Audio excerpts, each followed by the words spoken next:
बहुत समय पहले की बात है। एक छोटे से शहर में मंगला नाम की एक बहुत गरीब लड़की रहती थी। वो इतनी गरीब थी कि उसका और उसके माँ बाप का गुजारा बड़ी मुश्किल से हो पाता था। वो एक साहूकार के यहाँ काम करके माँ बाप का पालन पोषण करती थी। एक दिन की बात है। ले मंगला, तेरे इस महीने के काम करने के पैसे।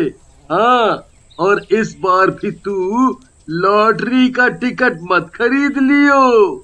जी साहूकार जी। मंगला उन पैसों में से कुछ पैसे बचा कर रख लेती और उनसे लॉटरी का टिकट खरीद लेती। एक दिन की बात है। मंगला साहूकार के यहाँ काम करके शाम को अपने घर लौटती है तो सारे पैसे अपनी माँ के हाथ में दे देती है। तू सारे पैसों में से हमेशा कुछ पैसे बचा कर रख लेती है। माँ, मैं इन पैसों से लॉटरी का टिकट खरीदूंगी। लॉटरी का? कहाँ तू इन लॉटरी वॉटरी के चक्कर में पड़ रही है बेटा? तेरी ऐसी किस्मत कहाँ की तेरी लॉटरी लग सके। माँ देखना, एक दिन मेरी लॉटरी जरूर लगेगी। मंगला, हम गरीबों की कहाँ किस्मत बदलने वाली है। हम तो गरीबी में पैदा हुए हैं और गरीबी में मर जाएंगे। माँ, पर तुम देखना, एक दिन मेरी किस्मत जरूर बदलेगी, मेरी भी लॉटरी लगेगी। ठीक है ठीक है। अरे मंगला की माँ, क्या पता लग जाए हमारी बिटिया की लॉटरी। ये हुई ना बात। देखा माँ, अब तो पिताजी भी बोल रहे हैं। अब तुम बाप बेटी के बीच में क्या बोलूं। मैं अभी थोड़ी देर बाहर घूम कर आती हूँ। मंगला बाहर घूमने चली जाती है। तभी रास्ते में उसके चाचा चाची मिलते हैं। लग गई तेरी लॉटरी? नहीं लगी तो लग जाएगी, ज्यादा सपने मत देख। तेरी कहीं न लगने वाली लॉटरी। जो तू ज्यादा उड़े जा रही है ना, गिरेगी किसी दिन। देख लेना ना तुम सब, एक दिन मेरी लॉटरी जरूर लगेगी। फिर बोलना। जा जा। मंगला रोती हुई अपने घर वापस आ जाती है और रोते हुए अपनी माँ को बताती है। माँ देखो ना, आज फिर चाची चाचा मुझे चिढ़ा रहे थे। तो उन लोगों की बात का ध्यान मत दिया कर। फिर मंगला भूखी ही सोने चली जाती है और सोते सोते सोचती रहती है, अगर मेरी लॉटरी लगी ना, सबसे पहले अपने माँ पिताजी के लिए नया घर खरीदूंगी। उन्हें हर वो चीज दूंगी जिसकी उन्हें जरूरत है। ये सोचते सोचते मंगला को नींद आ जाती है और वो सो जाती है। अगले दिन मंगला रोज की तरह उठकर साहूकार के यहाँ काम करने जाती है। अरे मंगला, कहाँ जा रही है? मैं साहूकार के यहाँ काम पर जा रही हूँ। मैंने सुना है कि तू लॉटरी के टिकट खरीदने लगी है। हाँ, क्या पता किसी दिन मेरी लॉटरी निकल जाए। कहाँ तू इन लॉटरी के चक्कर में पड़ रही है? मुझे पता है कि मेरी लॉटरी जरूर निकलेगी। ये कहकर गंगा चली जाती है और मंगला साहूकार के यहाँ काम करने। जब शाम को मंगला काम करके अपने घर लौट रही होती है तो वो एक लॉटरी वाले की दुकान पर जाती है। भैया, मुझे भी एक लॉटरी का टिकट देना। लो मंगला, तुम्हारी लॉटरी का टिकट। भैया, मेरी लॉटरी कब निकलेगी? मंगला, ये तो सब किस्मत किस्मत की बात है। पता नहीं कब किसकी चमक जाए। मंगला दुकानदार से लॉटरी का टिकट ले लेती है। अच्छा भैया, इस लॉटरी का नतीजा कब निकलेगा? इस महीने की 10 तारीख को लॉटरी का नतीजा निकलेगा। मंगला मन ही मन भगवान से प्रार्थना करती है, काश काश काश भगवान, इस बार मेरी लॉटरी निकल जाए। मैं आपके नाम का प्रसाद बांटूंगी पक्का। मंगला लॉटरी का टिकट लेकर घर की ओर चल देती है और घर पहुंचकर, माँ, ये लॉटरी का टिकट है, इसे संभाल कर रख दो। ये लड़की तो लॉटरी के चक्कर में पागल हो गई है। जो थोड़ा बहुत पैसा बचता है उसकी ये लॉटरी का टिकट खरीद लेती है। माँ देख लेना, इस बार मेरी लॉटरी जरूर निकलेगी। तभी मंगला के पिताजी मंगला से कहते हैं, हाँ हाँ जरूर निकलेगी। अब चल खाना खा ले, जब देखो लॉटरी के सपने देखती रहती है। मंगला खाना खाकर सो जाती है और सोते सोते अपनी लॉटरी निकलने के सपने देखने लगती है। मंगला गहरी नींद में सपने देखती है। मेरी लॉटरी निकल गई, मेरी लॉटरी निकल गई। हाँ, मेरी लॉटरी निकल गई। तभी माँ मंगला को जगाती है। मंगला, मंगला उठ, सुबह हो गई और ये क्या लगा रखा है कि लॉटरी निकल गई? लगता है तू सच में पागल हो गई है। ये सपना था, मुझे लगा मेरी लॉटरी निकल गई। हाँ, ये सपना था। अब हकीकत में आजा और उठकर नहा धो ले। तुझे साहूकार के यहाँ भी जाना है ना काम करने। हाँ माँ, आज तो बड़ी देर हो गई, समय का पता ही नहीं चला। मंगला नहा धोकर साहूकार के यहाँ काम करने चली जाती है पर मंगला का तो मन ही नहीं लग रहा था काम करने में। उसे तो बस अपनी लॉटरी निकलने का इंतजार है कि कब उसकी लॉटरी निकले। क्या बात है मंगला, सब ठीक तो है? आज तू कुछ परेशान सी लग रही है। नहीं नहीं, ऐसी कोई बात नहीं है, मैं ठीक हूँ। इसी तरह इंतजार करते करते दिन निकलते जा रहे थे। लॉटरी के नतीजे का दिन भी पास आ रहा था और आज 10 तारीख थी। लॉटरी के नतीजे का भी दिन था। मंगला के दिल की धड़कनें भी तेज हो रही थी। भगवान भगवान भगवान, आज मेरे ऊपर अपनी कृपा कर देना, आज तो मेरी लॉटरी निकाल देना। मंगला अपनी लॉटरी का टिकट लेकर दुकानदार के पास जाकर उसे लॉटरी का टिकट दे देती है। लो भैया, मेरी लॉटरी का टिकट, देखना तो मेरी लॉटरी लगी है। ला मंगला, ला दे अपनी लॉटरी का टिकट, देखूं तेरी किस्मत चमकती है या नहीं। दुकानदार लॉटरी का टिकट हाथ में लेकर उसका नंबर मिलाता है। इधर मंगला की धड़कन तेज हो रही थी कि नतीजा क्या निकलेगा। 1 जून 3 6 7 2 5 9 6। अरे मंगला, तेरी तो लॉटरी निकल गई। भैया एक बार दोबारा देखो ना। सही में मंगला, तेरी 1 करोड़ की लॉटरी निकल गई। ये सुनकर मंगला खुशी के मारे पागल हो जाती है और जोर जोर से चिल्लाने लगती है, मेरी लॉटरी निकल गई, मेरी लॉटरी निकल गई। ले मंगला, अपनी लॉटरी के 1 करोड़ रुपए। मंगला 1 करोड़ रुपए दुकानदार से लेकर खुशी के मारे चिल्ला रही होती है तो उसके चाचा चाची उधर से गुजर रहे होते हैं। चाचा चाचा देखो, मेरी लॉटरी निकल गई। हाँ बिटिया, तेरी सही में लॉटरी निकल गई। तू तो करोड़पति बन गई, अब तू हमसे कहाँ बात करेगी। चल मंगला बिटिया, तुझे हम घर छोड़ देते हैं, तेरे पास इतने सारे पैसे हैं, कहीं कोई तुझसे छीन ना ले। फिर चाचा चाची मंगला को घर छोड़ने के बहाने उससे रास्ते में पैसे छीन लेते हैं और उसे मार डालते हैं और उसके पैसे लेकर अपने घर चले जाते हैं। मंगला मरने के साथ ही चुड़ैल बन जाती है। चाचा चाची, मैं तुम्हें नहीं छोड़ूंगी, मार डालूंगी तुम दोनों को। तुमने मेरी लॉटरी के पैसे मुझसे छीन कर मुझे मार डाला। उधर मंगला के माँ बाप को मंगला के मरने की खबर मिलती है। हाय रे मेरी बेटिया, तुझे किसने मार डाला, किसने मार डाला? तू तो कभी किसी का बुरा भी नहीं करती थी, फिर तुझसे किसी की क्या दुश्मनी हो सकती है? हाय रे मेरी बच्ची। चुप हो जाओ मंगला की माँ, अब होनी को कौन टाल सकता है। अभी तो मेरे माँ बाप की खुशी के दिन आए थे और उससे पहले ही उनकी खुशियाँ छिन गई। मैं इन लोगों को छोड़ूंगी नहीं। तुम अपना ध्यान रखना। अब हम घर चलते हैं। चाचा चाची घर जाते ही दरवाजा बंद करके 1 करोड़ रुपए निकाल कर देखते हैं। इन पैसों से मैं सब खरीदूंगी जो मुझे चाहिए। धीरे बोलो, कहीं कोई सुन ना ले। अब इन पैसों को छुपा कर रख दो। रात को चाचा चाची सो जाते हैं, तब चुड़ैल उनके घर में आती है। चाचा का गला दबाने लगती है। बचाओ बचाओ बचाओ, कोई हमें बचाओ। बचाओ बचाओ, कोई तो बचाओ हमें। कौन हो तुम? मुझे क्यों मारना चाहती हो? तभी चुड़ैल मंगला के रूप में आती है। तुमने तो मुझे मार दिया था और मुझसे सारे पैसे छीन लिए। तुमने तो मेरे माँ बाप का भी नहीं सोचा। मुझे माफ कर दो, मुझसे गलती हो गई। हमसे गलती हो गई, हमें माफ कर दो। हमें छोड़ दो बेटा, हमें छोड़ दो, हमें माफ कर दो। तभी चुड़ैल दोनों का गला घोटने लगती है तो दोनों का दम घुटने लगता है और दोनों चिल्लाने लगते हैं। छोड़ दो, हमें जाने दो, हमें मत मारो, हमें मत मारो, जाने दे हमें मत मार बेटा, हमें मत मार। चुड़ैल उन दोनों से अपने पैसे मांगती है। मेरे पैसे कहाँ हैं? दे मेरे पैसे। अभी देती हूँ। जैसे ही चुड़ैल को अपने लॉटरी के पैसे मिल जाते हैं तो चुड़ैल उन दोनों को गला दबाकर मार डालती है। चुड़ैल पैसे लेकर अपने माँ बाप को दे देती है और वहां से गायब हो जाती है। समंदर किनारे एक छोटा सा शहर था। उस शहर में बहुत ही कम लोग रहते थे। उसी शहर में गोपाल और उसकी पत्नी मालवी भी रहते थे।